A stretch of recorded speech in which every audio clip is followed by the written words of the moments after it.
Hello everyone. मैं Arun Kumar Gautam, lecture electronics, government girls polytechnic Moradabad से। आज आपके लिए इस वीडियो में ट्रांसमिशन लाइन के बारे में बात करेंगे। इससे पहले कि दो वीडियो यानी दो लेक्चर्स में हमने जाना कि ट्रांसमिशन लाइन की सहायता से हम इलेक्ट्रिक एनर्जी को एक स्थान से दूसरे स्थान पर ट्रांसफर कर सकते हैं। हमने उसके डिस्ट्रीब्यूटेड कॉन्स्टेंट्स के बारे में जाना, जैसे हमने primary constants, resistance, inductance, capacitance और संट कंडक्टेंस के बारे में जाना तथा इसी के साथ साथ हमने सेकेंडरी कांस्टेंट के बारे में भी जाना, जिसमें हमने पढ़ा कैरेक्टरिस्टिक इम्पीडेंस, इसका फॉर्मूला भी ड्राइव किया। Propagation constant gamma equal to alpha plus J beta होता है। यहाँ पर अल्फा आपका होता है एटेन्यूएशन कांस्टेंट, बीटा आपका फेज शिफ्ट कांस्टेंट। हमने अल्फा को भी ड्राइव किया और बीटा को भी ड्राइव किया। ये सब कंडीशन जानी। हमने transmission line, infinite transmission line के बारे में भी जाना कि इनफाइनाइट ट्रांसमिशन लाइन्स क्या होती हैं, उसकी कैरेक्टरिस्टिक्स पढ़ी हमने। इसमें पहले पढ़े कि ट्रांसमिशन लाइन किसी भी तरह की रिफ्लेक्टेड वेव नहीं होती है, क्योंकि वे इनफाइनाइट की तरफ, क्योंकि लाइन इनफाइनाइट होती है, किसी भी तरह की इम्पीडेंस उसमें मिसमैचिंग की जरूरत नहीं होती है, वो ट्रांसमिट कर जाती है। इसी तरीके से हमने ये भी जाना कि किसी शॉर्ट लाइन को अगर हम उसके कैरेक्टरिस्टिक इम्पीडेंस मतलब उसके इनपुट इम्पीडेंस से ही टर्मिनेट कर दिया जाए तो वो भी एक इनफाइनाइट लाइन की तरह बिहेव करने लगेगी। ये सब हमने लास्ट लेक्चर्स में जाना। कंडीशन हमने निकाली, कंडीशन फॉर मिनिमम डिस्टॉर्शन के बारे में जाना। डिस्टॉर्शन दो टाइप का पढ़ा हमने, फ्रीक्वेंसी डिस्टॉर्शन और टेलर डिस्टॉर्शन। मिनिमम डिस्टॉर्शन की कंडीशन पढ़ी है, जो कि आपकी निकल के L upon C equal to R upon G पढ़ा हमने। यहाँ पे हमने निकाला कि जो एटेन्यूएशन का फॉर्मूला ड्राइव किया, attenuation, phase shift constant, characteristic impedance, साथ ही साथ हमने प्रोपेगेशन और वेलोसिटी। यह सारे फॉर्मूले हमारे फ्रीक्वेंसी पे डिपेंडेंट थे। तो जैसे जैसे फ्रिक्वेंसी चेंज हो रही थी, हर फ्रिक्वेंसी में इन सबकी वैल्यू डिफरेंट थी, तो इसमें डिस्टॉर्शन हो रहा था। तो इसलिए हमने कंडीशन फाइंड आउट की थी L upon C equal to R upon G, जिसमें हमने ये पाया था कि सारे टर्म्स कांस्टेंट हो गए थे, यानी फ्रिक्वेंसी डिपेंडेंट नहीं रहती। इसका मतलब वो डिस्टॉर्शन लेस लाइन बन गई थी। तो आज हम पढ़ेंगे लोडिंग के बारे में, और आज के लेक्चर में चलो आगे पढ़ते हैं। सबसे पहले इस आज की वीडियो लेक्चर में हम जानेंगे loading in transmission line. Transmission line में लोडिंग क्यों की जाती है, लोडिंग की क्या आवश्यकता होती है, रिफ्लेक्शन वेव के बारे में, reflection coefficient, standing wave, voltage standing wave ratio, हमारा करंट स्टैंडिंग वेव रेशियो भी हो सकता है। ट्रांसमिशन लाइन हाई फ्रिक्वेंसी पे जो हमारी ट्रांसमिशन लाइन होती है कैसे बिहेव करती हैं, क्या वर्कआउट होता है, कैसे उनके कैरेक्टरिस्टिक इम्पीडेंस, एटेन्यूएशन कांस्टेंट और फेज शिफ्ट कांस्टेंट वैरी कर जाते हैं, कैसे फ्रिक्वेंसी डिपेंडेंट नहीं रहते हैं, ये सब जानेंगे हाई फ्रिक्वेंसी पर। स्टब मैचिंग हमारे इम्पीडेंस मैचिंग पर्पस पेश किया जाता है। ओपन सर्किट है, शॉर्ट सर्किट होती है, तो ये क्यों की जाती है स्टब मैचिंग, स्टब्स क्यों लगाए जाते हैं किसी भी ट्रांसमिशन लाइन में, ये जानेंगे। HVDC ट्रांसमिशन आपके इस NS के सिलेबस के हिसाब से ये नया टॉपिक ऐड हुआ है इस साल, तो इसके बारे में हम जानेंगे। HVDC high voltage DC transmission, direct current transmission, ये में बल्क ट्रांसमिशन होता है। हमने इसी ट्रांसमिशन के बारे में जाना था, अभी हम यहाँ पर हाई वोल्टेज DC ट्रांसमिशन के बारे में जानेंगे, उसका डायग्राम के बारे में देखेंगे और कंपैरिजन चेकआउट करेंगे कि HVDC और HVDC में कौन ज़्यादा बेनिफिशियल है, कौन ज़्यादा चीप है और कौन ज़्यादा रिलायबल है। चलिए आगे बढ़ते हैं। लोडिंग इन ट्रांसमिशन, सबसे पहले हम पढ़ते हैं लोडिंग इन ट्रांसमिशन लाइन। तो कंडीशन फॉर मिनिमम एटेन्यूएशन हमने निकाला था लास्ट लेक्चर में, L upon C equal to R upon G होता है। तो L upon C equal to R upon G, तो हम ये मान के चलते हैं कि अगर ये कंडीशन मिलती है तो किसी भी ट्रांसमिशन लाइन में मिनिमम डिस्टॉर्शन होगा। तो एक्चुअली होता क्या है, it is necessary to increase L upon C ratio to achieve distortionless condition in the transmission line। यानी L upon C ratio को हमें बढ़ाना होता है जिससे कि ट्रांसमिशन लाइन डिस्टॉर्शनलेस रहे। ये हमें कंडीशन हमेशा रखनी पड़ती है। तो हमें इसे बढ़ाने के लिए करते क्या है, एक्चुअली होता क्या है कि कैपेसिटेंस जो होता है उसकी संरचना उसके फिजिकल स्ट्रक्चर पर डिपेंड करता है कि कंडक्टर, जो कंडक्टर उनके बीच कोई डाइलेक्ट्रिक मीडियम है जस्ट लाइक, तो उससे हमारा C equal to a epsilon not upon t से आपका कैपेसिटेंस आपका जनरेट होता है, शंट कैपेसिटेंस से कहते हैं। वो हमारा वेरी नहीं करता। रेजिस्टेंस क्योंकि conductor conductivity R equal to rho into L upon A से होता है, लेंथ है ना उसके डायमीटर के हिसाब से, तो वो भी वेरी नहीं करता। डाइलेक्ट्रिक मीडियम से कंडक्टेंस होता है that can not be very. हम केवल जो वेरी कर सकते हैं वो हम इंडक्टर को वेरी कर सकते हैं। तो इंडक्टर को वेरी करना ही ट्रांसमिशन लाइन में लोडिंग कहलाता है। तो this can be done by increasing the inductance of A transmission line. तो आपको पता है, the enhancement of inductance in transmission line is known as loading in the transmission line। तो हमने अभी जैसे जाना कि ट्रांसमिशन लाइन में अगर हम L की वैल्यू बढ़ाएं, यानी कि इनहेंसमेंट ऑफ इंडक्टेंस की वैल्यू बढ़ाएं ट्रांसमिशन लाइन में, तो उसे हम लोडिंग कहते हैं। और इस लाइन में जहां हम इंडक्टेंस बढ़ाते हैं उस लाइन को हम लोडेड लाइन कहते हैं। ये एक्चुअली तीन प्रकार की लोडिंग होती है, lump loading, continuous loading and patch loading. Lump loading में क्या होता है? लम्प लोडिंग में क्या होता है कि the inductance of transmission line can be enhanced by the introduction of loading coil at a uniform interval are called lump loading. Lump loading में जो ट्रांसमिशन लाइन रहती है उसमें यूनिफॉर्म इंटरवल पे हम क्या करते हैं कि लोडिंग कॉइल को हम उस पर लपेट देते हैं। बस ये ध्यान रखते हैं कि इसकी स्पेसिंग हमेशा बराबर रहनी चाहिए, जिससे हमारा इंडक्टेंस का बढ़ जाता है या हमारी लंप लोडिंग होती है। ये एक्चुअली लो पास फिल्टर की तरह बिहेव करता है। इसकी थोड़ी लिमिटेशंस हैं कि ये एक लिमिटेड रेंज ऑफ फ्रिक्वेंसी की तरह ही वर्क करता है। एक कट ऑफ फ्रिक्वेंसी मान ली जाती है, एक कट ऑफ फ्रिक्वेंसी निकल के आती है। इस कट ऑफ फ्रिक्वेंसी से नीचे तो ये अच्छे से वर्क करता है, एटेन्यूएशन आपको कम से कम मिलता है। जैसे ही कट ऑफ फ्रिक्वेंसी ऊपर बढ़ता है ये रैपिडली एटेन्यूएशन बढ़ता है। हमें एटेन्यूएशन मिनिमम चाहिए, एटेन्यूएशन कोशिश ये करते हैं एटेन्यूएशन में जीरो चाहिए, क्योंकि हमें रेप्लिका चाहिए होती है, जो हम इनपुट देते हैं वही हमें आउटपुट मिले।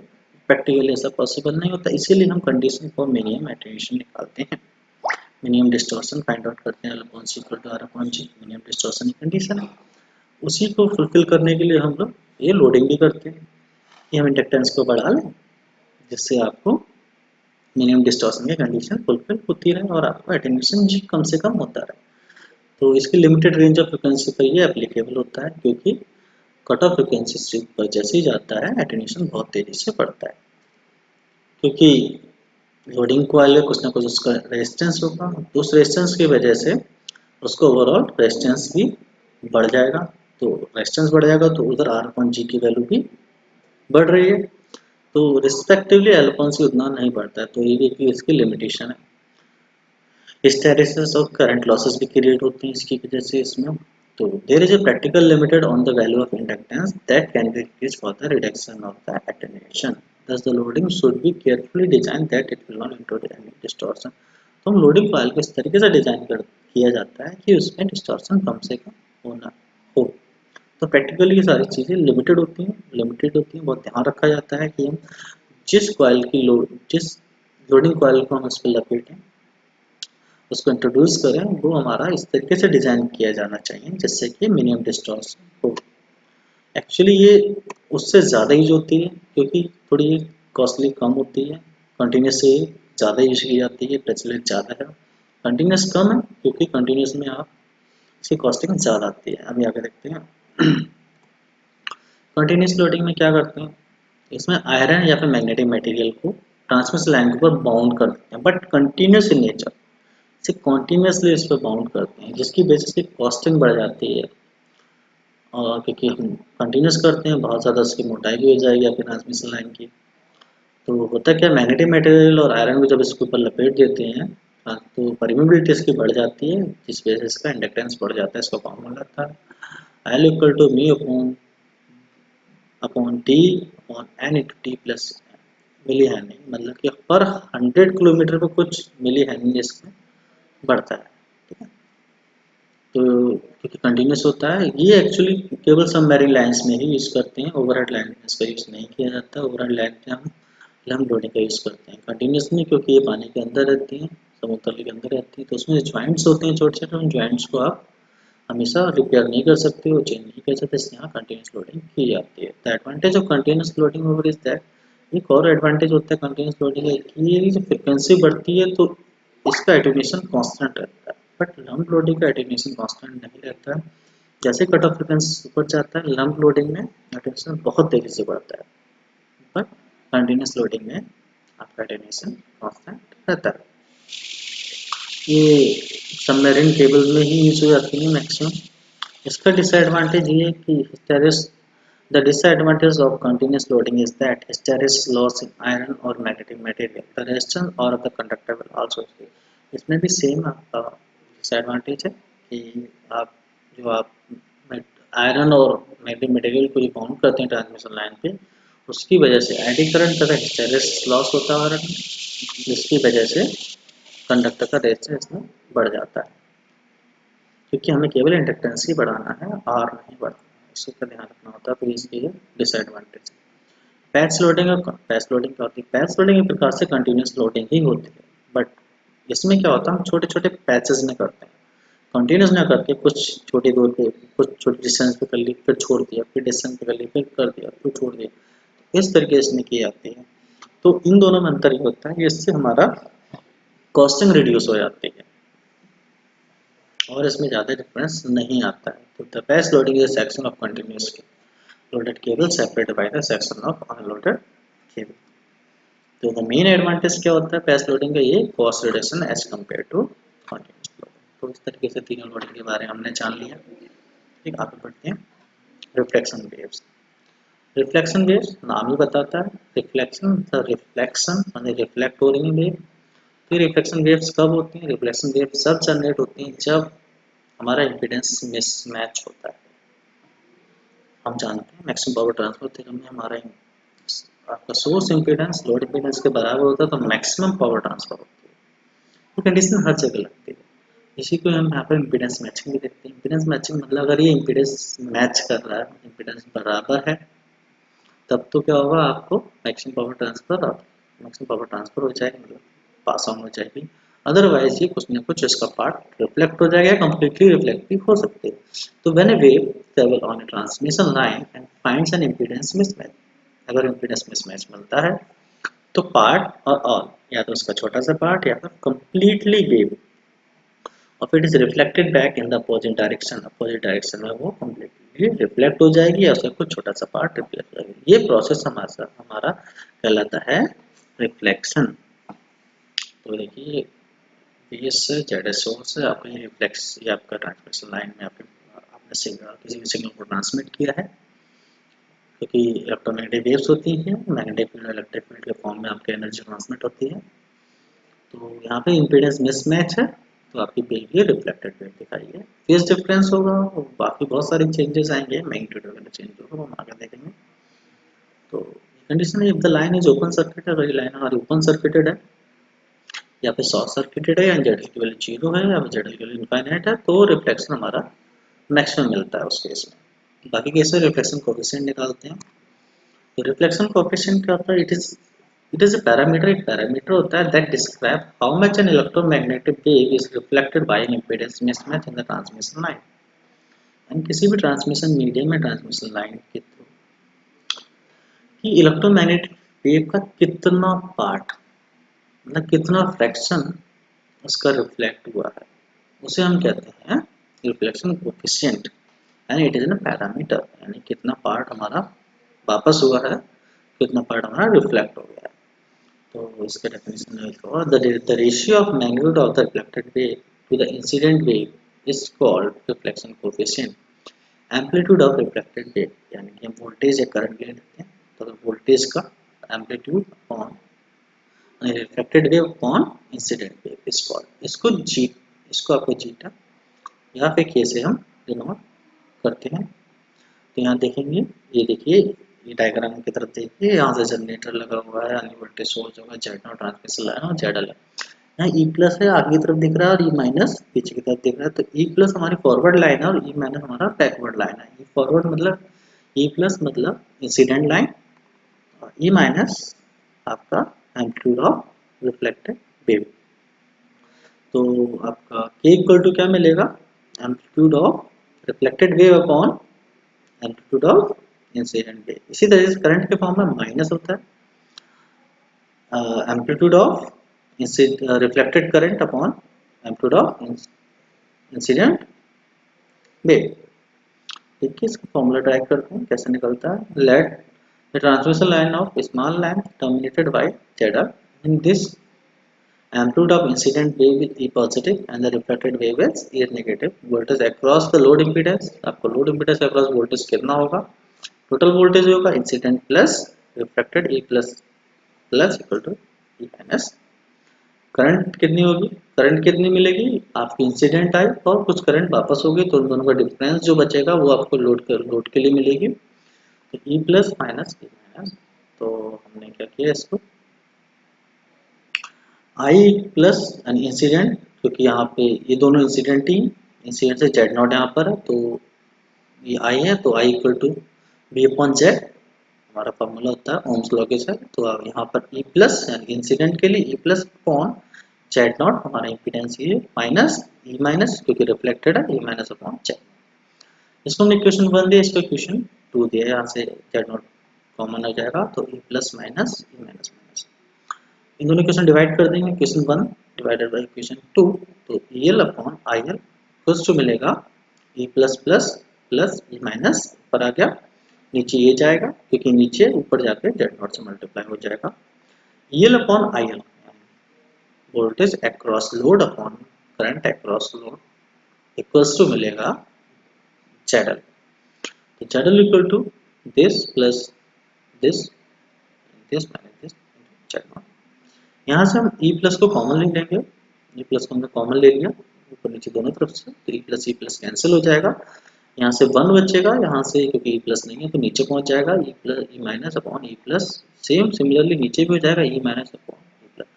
E minus upon E plus हम जानते हैं यही हमारा रिफ्लेक्शन कोफिशिएंट होता है, तो उसकी वैल्यू हम पुट कर देंगे, K पुट कर दें यहाँ पर या फिर G पुट कर दें हम यहाँ पर, तो ये वैल्यू पुट कर दी, तो ZL equal to 1 plus zeta upon 1 minus zeta into Z naught, तो ZL upon Z naught equal to 1 plus zeta upon 1 minus zeta. ये सॉल्व करेंगे इसे, तो जीटा इक्वल टू मिल जाएगा ZL minus Z not upon ZL plus Z naught. इस फॉर्मूले का आप याद कर लोगे, इसे K से भी रिप्रेजेंट करें तो K equal to ZL Z not upon ZL plus Z not. यहाँ पर तो कुछ कंडीशंस बनती हैं, तो ZR equal to Z not, ये एक्चुअली ZR गलती से लिख दिया बाय मिस्टेकली, यहाँ पे ZL equal to Z naught हो जाएगा। अगर ZL equal to Z naught है तो ये दोनों कट जाएंगे, यहाँ पे 0 हो जाएगा, तो K इक्वल टू क्या मिलेगा 0 मिलेगा। इसी तरीके से ZL equal to 0, Z equal to 0 मतलब शॉर्ट सर्किटेड है, तो K इक्वल टू क्या मिल जाएगा -1 मिलेगा। ZL equal to infinite and open circuit कर देते हैं, यानी ये ओपन सर्किट कर देंगे तो K की वैल्यू +1 मिलेगी। तो K की वैल्यू से हम ये जान सकते हैं K की वैल्यू 0 -1 और +1 से कि आपकी जो रिफ्लेक्शन को मतलब ये कि आपका वेव किस तरीके से रिफ्लेक्ट कर रही है, ठीक है, या फिर उसका कितना इम्पीडेंस है, ठीक है। चलिए आगे बढ़ते हैं। स्टैंडिंग वेव, स्टैंडिंग वेव्स क्या होती हैं, तो when A wave when both a forward wave and a reflected wave travel simultaneously with opposite direction on a transmission line, the resulting wave being the superposition of two is called standing wave। इसका क्या meaning है, मतलब कि wave हमारी forward wave होगी, due to impedance mismatch reflect करेगी, तो reflect करने से उन दोनों का जो सुपरपोजिशन होगा किसी भी एक पॉइंट पर, that is called standing wave. ठीक, तो डायग्राम की तरफ ध्यान से देखें। When a reflection wave takes place in a line at some point where the incident and reflected wave signal are in phase, they act together। अगर दोनों same phase में तो उनको जोड़ देते हैं, and other point they are out of phase तो उन्हें हम सबट्रैक्ट कर देंगे, ठीक है। तो the net graphical of incident and reflected wave is called standing wave। तो ये देखिए 3 कलर दिख रहे हैं, ब्लू, पिंक एंड ऑरेंज, ठीक है।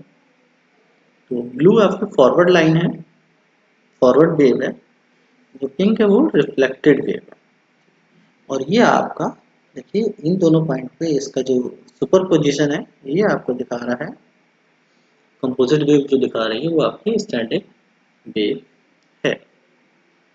ठीक है, तो कुछ पॉइंट्स पे जहाँ पर मैक्सिमम मिलेगा तो आपका इंसिडेंट प्लस रिफ्लेक्टेड का एडिशन मैक्सिमा देगा, इंसिडेंट माइनस रिफ्लेक्टेड वो आपको मिनिमम देगा आपके वोल्टेज में। इसी तरीके से करंट के टर्म में भी आप फाइंड आउट कर लेते हैं, ये आपके स्टैंडिंग वेव कहलाते हैं। तो अब standing wave ratio find out करते हैं। तो स्टैंडिंग वेव रेशियो क्या होता है? The ratio of maximum to minimum, चाहे वो वोल्टेज के टर्म में भी हो सकता है या फिर वो करंट के टर्म में हो सकता है। तो वोल्टेज स्टैंडिंग वेव रेशियो में जानेंगे।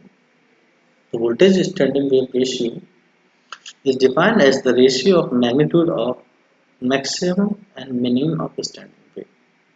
So magnitude of maximum to the minimum is called voltage standing wave ratio. इसको हम ऐसे रिप्रेजेंट करते हैं।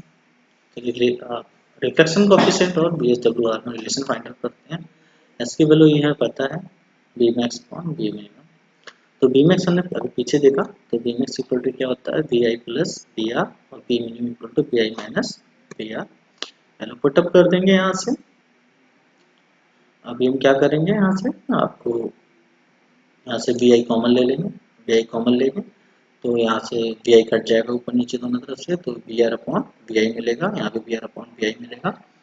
ये क्या है? B R is the reflected, B I is the incident. तो reflected upon incident, reflected upon incident हमारा रिफ्लेक्शन कोएफिशिएंट होता है। वहां पर आप ध्यान देंगे, वहां पर E plus upon E minus है, sorry E minus upon E plus है, तो दोनों जगह सेम ही है। यहाँ पर बी आर हमने ले लिया, वहां पर हमने ई माइनस ई प्लस लिया, तो आप लोग ध्यान रखिएगा, कंफ्यूज मत होइएगा। यहाँ पर S equal to one plus B R upon B I upon one minus B R upon B I, S equal to one plus K upon one minus K आपको फॉर्मूला मिलेगा। इसी तरीके से इसको हम सॉल्व करेंगे क्रॉस मल्टीप्लिकेशन से, तो के की वैल्यू निकाल लेंगे इन टर्म्स ऑफ एस, तो S minus one upon S plus one मिलेगा। ये आपका रिलेशन होता है between V S W R and reflection coefficient. आगे हम रिलेशन निकालेंगे आपका reflection coefficient, V S W R standing wave ratio, तथा जेडल, ये आपका जेडल है, जेड आर गलती से लिख किया, and Z not. You know that K equal to ZL minus Z not upon ZL plus Z not, ये हम जानते हैं। इसी प्रकार we know that H equal to one plus K upon one minus के।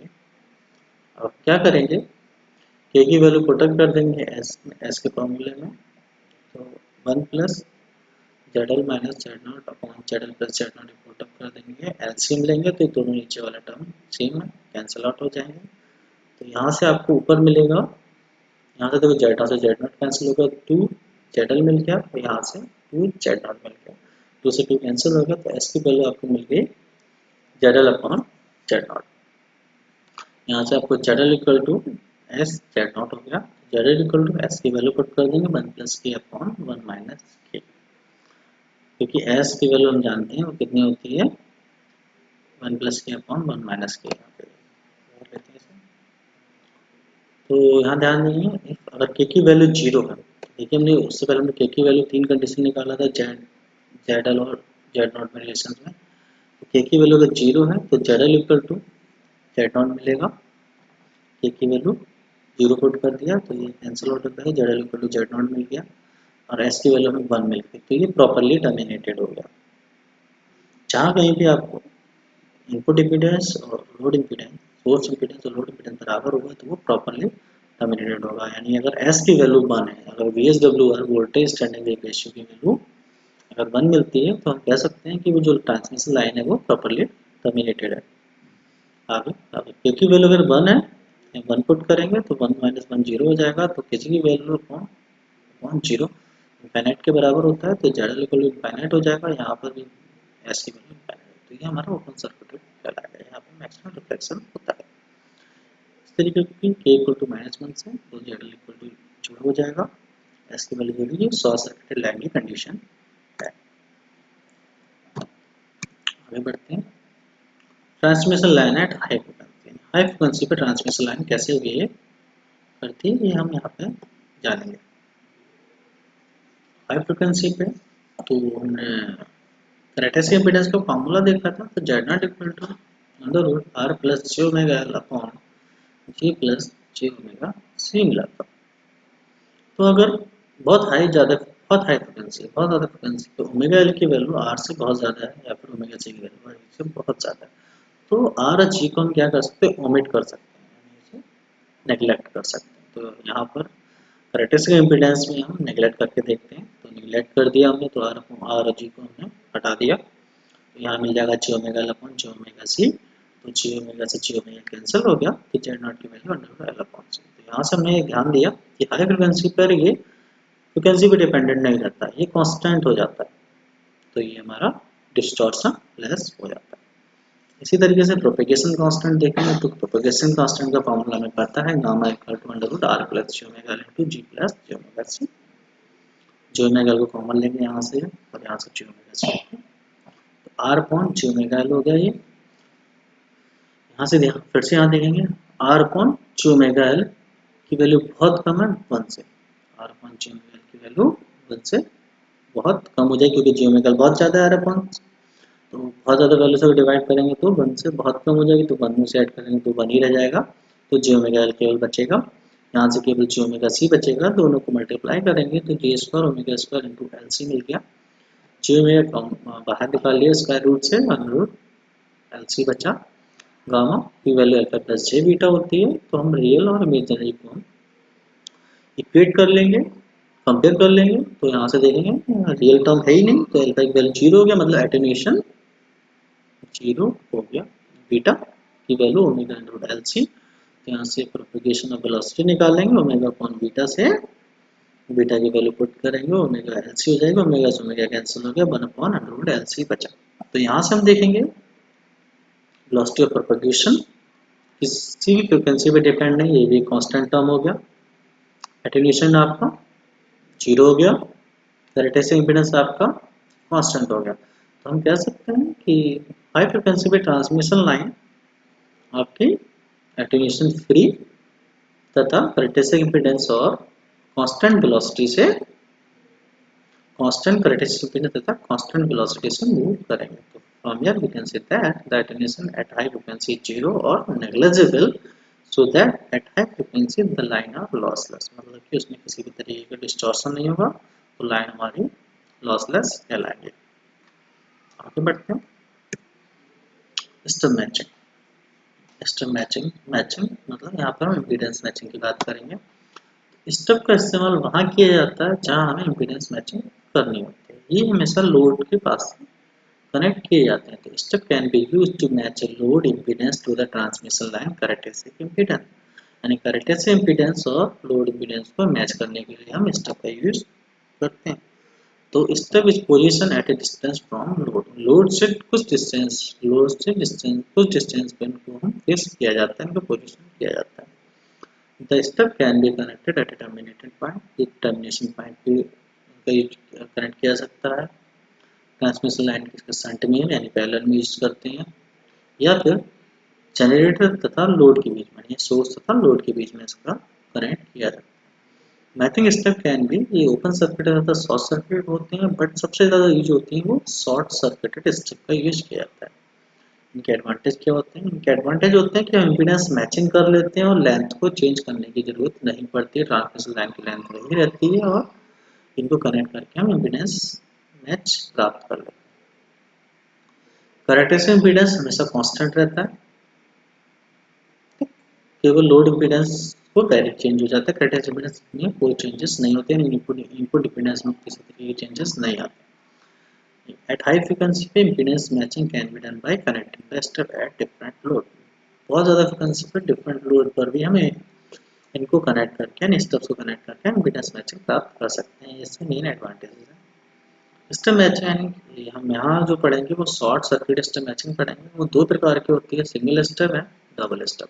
नाम ही बता रहा, सिंगल स्टब में सिंगल स्टब यूज किया जाएगा, डबल स्टब में डबल स्टब यूज किया जाएगा। तो सिंगल स्टब मैचिंग क्या होती है? सिंगल स्टब में short circuited section of A transmission line, किसी दूसरी ट्रांसमिशन लाइन में एक छोटा सा सेक्शन को कनेक्ट करते हैं in the parallel to the main transmission line. Main transmission line में छोटे which appropriate length is placed at it some distance from the load such that the load seen beyond the stub is equal to the characteristic impedance। ये ध्यान रखने वाली बात होती है कि ये डिस्टेंस ऐसी जगह डिस्टेंस इतनी होनी चाहिए कि ये आपके characteristic impedance के बराबर हो जाए। इस appropriate length पे इसको कनेक्ट करना चाहिए। तो a step of appropriate length is placed at a some distance from the load such that the impedance beyond the stub is equal to the characteristic impedance। मतलब इसके आगे का impedance इसके पीछे का impedance बराबर होना चाहिए। So this method is only for the fixed frequency only as the frequency changes the location of step need to be altered। मतलब इसकी एक ये प्रॉब्लम है, ये फिक्स फ्रिक्वेंसी के लिए वर्क करते हैं। अगर फ्रिक्वेंसी चेंज होती है तो हमें स्टेप की लोकेशन चेंज करनी पड़ती है, तो ये इसका ड्रॉबैक है। तो इस ड्रॉबैक को रिड्यूस करने के लिए डबल स्टेप मैचिंग यूज की गई। तो पहले जो प्रॉब्लम थी कि डिफरेंट डिफरेंट फ्रिक्वेंसी पे हमें स्टेप की लोकेशन चेंज करनी पड़ती थी, तो हमने इसके लिए डबल स्टेप मैचिंग का यूज किया। ये हमारा डबल स्टेप मैचिंग हमारा डिफरेंट फ्रिक्वेंसी पे वर्क कर लेता है। तो to overcome the problem of adjusting of stub for different frequency two short circuited stub are installed which are known as double stub matching. Here stub position fixed रहती है and it is used at high frequency transmission line के लिए use की जाती है। ये कम low frequency के लिए होती है, ये हमेशा हाई फ्रीक्वेंसी के लिए यूज की जाती है। It provide good impedance matching as compare to the single stub matching. ये ज़्यादा इम्पीडेंस मैचिंग प्रोवाइड कराती है compare to the single step matching. इसमें दोनों स्टेप होती है, इन दोनों स्टेप की डिस्टेंस होती है वो हमारे साथ लैम्डा बाई 8 के बराबर होती है। वेवलेंथ का 8 मतलब कि वेवलेंथ को 8 से डिवाइड करते हैं, जो भी वैल्यू डिस्टेंस आएगी उस डिस्टेंस के बराबर उन दोनों के बीच की डिस्टेंस होती है। आगे बढ़ते हैं। High voltage DC transmission NSQ syllabus के हिसाब से आप लोगों के इलेक्ट्रॉनिक सेकेंडरी के सिलेबस में एक नया टॉपिक ऐड हुआ है, ये हाई वोल्टेज डीसी ट्रांसमिशन है। इसके बारे में जानेंगे। तो high voltage DC transmission, high voltage direct current transmission क्या होता है? ये high voltage direct current transmission is electric power transmission system use direct current for bulk transmission of electric power by using submarine cable or overhead transmission line। मतलब HVDC में हम bulk transmission करते हैं direct current का, किसी भी direct current का bulk transmission होता है बाय यूजिंग सबमरीन केबल, यानी कि समुद्र के अंदर जो केबल द्वारा यूज करके तथा ओवरहेड ट्रांसमिशन लाइन का यूज करके हम इसको यूज करते हैं। इसमें बहुत ज़्यादा बल्क ट्रांसमिशन होता है, बहुत ज़्यादा मतलब कि ज़्यादा वोल्टेज को हम ट्रांसमिट करते हैं। तो नॉर्मली आपके जो लिंक्स हैं वो 100 किलो वोल्ट से आपके 800 किलो वोल्ट के बीच में होते हैं, मतलब कि 1 लाख से लेकर 8 लाख के बीच। रिसेंटली हाल फिलहाल में सन 2019 में चाइना ने 3 या 300 किलोमीटर की ट्रांसमिशन लाइन बिछाई है, जिससे डायरेक्ट डीसी करंट को ट्रांसमिट किया है और टोटल पावर 12 वोल्ट गीगावाट का ट्रांसमिट किया है। हमेशा याद रखना है, हमेशा जो पावर ट्रांसमिशन होता है वो हमेशा बराबर होना चाहिए इनपुट और आउटपुट, यानी जितनी पावर हम ट्रांसमिट करते हैं उतनी पावर में रिसीव होती है आउटपुट में। तो ये इसका डायग्राम दिया है। तो डायग्राम में क्या होगा, क्योंकि हम डीसी ट्रांसमिशन कर रहे हैं तो आपको सबसे पहले डायरेक्ट करंट ट्रांसमिट करें, क्योंकि हम सारे जो इक्विपमेंट्स होते हैं हम अल्टरनेटिव करंट में ही चलाते हैं। तो हमें सबसे पहले हमारे पास इनपुट सोर्स पे आपका एसी टर्मिनल है, तो वो जो कि एसी करंट दे रहा होगा, तो हम इस हाई वोल्टेज डीसी ट्रांसफार्मर लगा हुआ है, ये 2 कन्वर्टर स्टेशन लगे हैं, ये जो कि एक इनपुट साइड पे लगा और एक आउटपुट साइड पे लगा हुआ है। इनपुट साइड वाला कन्वर्टर क्या कर रहा होगा, आपको एसी से डीसी में कन्वर्ट कर रहा है, और आउटपुट साइड वाला कन्वर्टर है वो आपका डीसी से एसी में कन्वर्ट कर रहा है। यहाँ पे इन्वर्टर कनेक्टेड है, यहाँ पर रेक्टिफायर कनेक्टेड है, क्योंकि रेक्टिफायर हमेशा एसी को डीसी में कन्वर्ट करता है और इन्वर्टर आपका डीसी से एसी में कन्वर्ट करता है। बीच में आपको ओवरहेड लाइन है जो कि जिसके द्वारा हम ट्रांसमिट कर रहे हैं लाइन को। ये सबमरीन केबल भी हो सकती है या फिर ओवरहेड लाइन भी हो सकती है। तो रेक्टिफायर की सहायता से देखिए एसवीडीसी ट्रांसफार्मर लगा हुआ है, यहाँ पर रेक्टिफायर लगा, रेक्टिफायर की सहायता से एसी को डीसी में कन्वर्ट करेंगे हम। जैसे आपने रेक्टिफायर पढ़ा होगा सिंपल, जिसमें आपका ट्रांसफार्मर लगा रहता है, रेक्टिफायर लगा होता है, कैपेसिटर लगा होता है, वो एसी को डीसी में कन्वर्ट करता है। सिमिलरली कन्वर्टर स्टेशन में भी यही काम होता है। HVDC high voltage DC transformer लगा हुआ है, रेक्टिफायर लगा जो एसी को डीसी में कन्वर्ट करेगा, ओवरहेड लाइन ट्रांसमिशन लाइन द्वारा ट्रांसमिट कर दिया जाएगा। बल्क ट्रांसमिशन बहुत ज़्यादा वोल्टेज ट्रांसमिशन होता है, क्योंकि बहुत चीप पड़ता है comparatively HVAC high voltage AC transmission, इसलिए इसका यूज किया जाता है। और रिसीविंग एंड पे वहाँ पर भी कन्वर्टर स्टेशन लगा होगा, वहाँ से पहले इन्वर्टर लगा होगा, इन्वर्टर क्या करेगा उसे डीसी को एसी में कन्वर्ट करेगा, एचवीडीसी ट्रांसफार्मर, और जहाँ में इसका आवश्यकता होती है वो चला जाएगा एसी सेशन टर्मिनल से, फिर से एसी जनरेट हो जाएगी। तो पावर जो होती है, the power of sending end and the user and will be always equal, हमेशा बराबर रहनी चाहिए। कंपैरिजन, इन दोनों में क्या कंपेयर करती हैं, क्या क्या एडवांटेज होते हैं, क्या क्या डिसएडवांटेज होते हैं। तो एचवीडीसी में लॉसेस थोड़ा कम होते हैं कंपेरेटिवली एचवीएसी में स्किन इफेक्ट और कोरोना डिस्चार्ज मिलता है, जो कि आपको एचवीडीसी में नहीं मिलता है।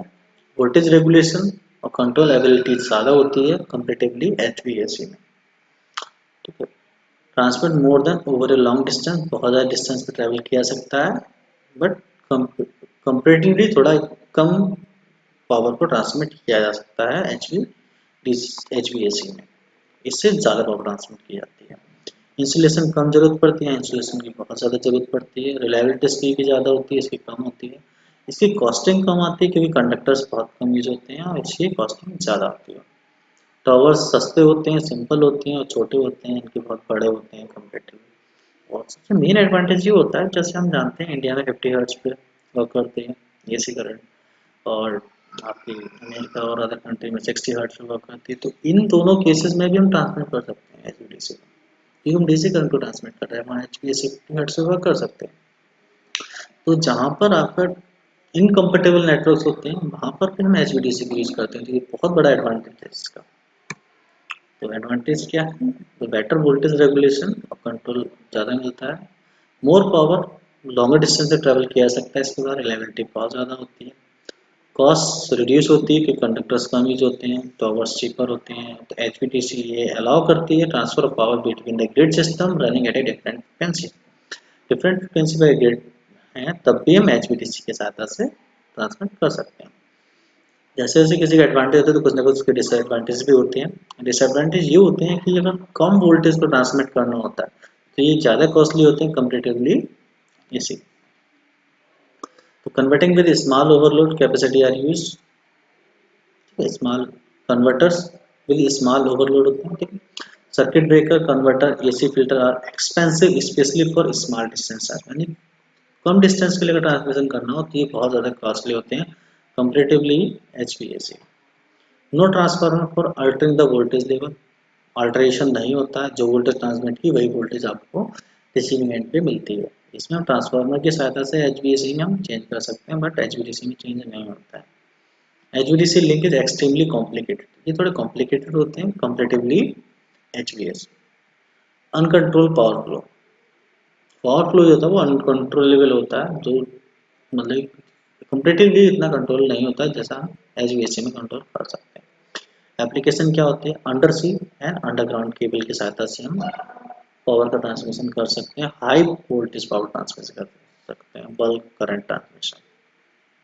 इसी नेटवर्क इंटरकनेक्शन हो सकते हैं, इंटरकनेक्टिंग आइसोक्रोनस सिस्टम, जहाँ सिंक्रोनस नहीं होता है सिस्टम्स में वहाँ पर भी हम इनका यूज किया जाता है। तो इस तरीके से हमने इस वीडियो में इन सारे पॉइंट्स को हमने कवर किया। Loading and transmission line, reflection wave, फिर coefficient, standing waves, voltage standing wave ratio, transmission line at high frequency, step matching in HVDC transmission में, comparison between HVDC and HVAC, उसके advantage and disadvantages के बारे में हमने इस video में जाना। ये सारे टॉपिक्स हमने कवर किए। होपफुली आप सभी लोग बहुत समझ गए होंगे। Thank you, wish you all the best.